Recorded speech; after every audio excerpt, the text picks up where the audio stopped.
Like many of Plato's dialogues, the Crito, in addressing the question, and here the question is a very practical one. Should Socrates let Crito bribe him out of jail and save his life? Well, like a lot of Plato's dialogues, especially the earlier ones like this, the, the question needs to be answered in a larger context. And that larger context is how do you want to live your life? What sort of person are you? And I think that is largely Socrates' response to Crito. Um,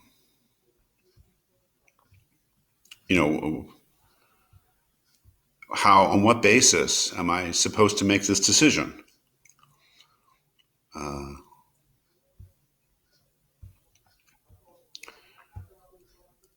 what is Socrates' answer to that? Well, you can read that for yourself. Um, but it's clear that Socrates is committed to a certain way of living his life and has certain values. And although he has no wish to die, he has stronger motivations, perhaps, than saving his life. And that's what, if we look at the end of this section, this middle section of the Crito, that's why I left it where I did. Socrates says, then I will proceed to the next step, which may be put in the form of a question. Ought a man to do what he admits to be right, or ought he to betray the right? Crito says, well, he ought to do what he thinks is right. Socrates, but if this is true, what is the application? That is, if we think that you should always do what you think is right, then how does that apply to this situation that Socrates and Crito are in? In leaving the prison against the will of the Athenians, do I wrong any? Or rather, do I not wrong those whom I ought least to wrong? Do I not desert the principles which were acknowledged by us to be just? What do you say? And Crito says, I cannot tell, Socrates, for I do not know. That is, there's a big question here. One of the biggest questions, like Crito and Socrates would admit that Socrates was not guilty of the charges that he was convicted of. We know about from reading the Apology. Socrates and Crito both know that it was unjust, when it comes down to it, to sentence Socrates to death for these things that he supposedly did.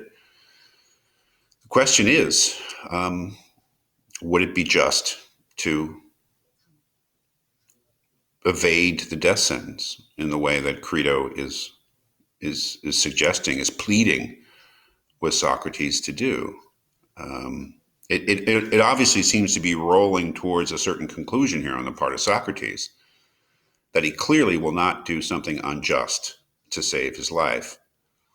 So the question is, the only question for Socrates is, would it be unjust to do what Crito is suggesting, is basically pleading with him to do, and to get the heck out of Athens and evade this death sentence through bribery?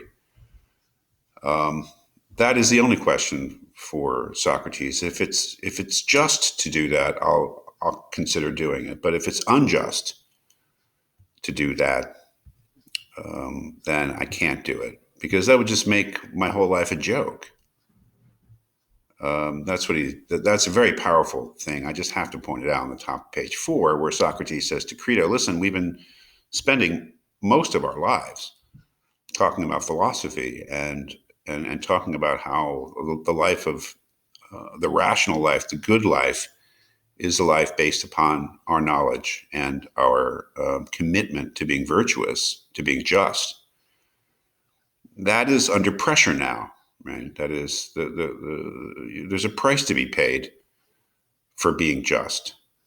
and for standing up for what we believe in. And if we succumb to that pressure now, wouldn't that sort of invalidate all of the things that we've been doing, and it would just make a joke out of them? Socrates certainly doesn't want that. I mean, let's face it, he's 70 years old, and it may not be worth it. It may not be worth throwing away his convictions to save his life. But that, I don't know. I mean, we all want to live. I mean, if there's anything that we've been reminded of, in the past weeks, under the threat of this terrible disease, is that we all want to live, and Socrates certainly wants to live. The question is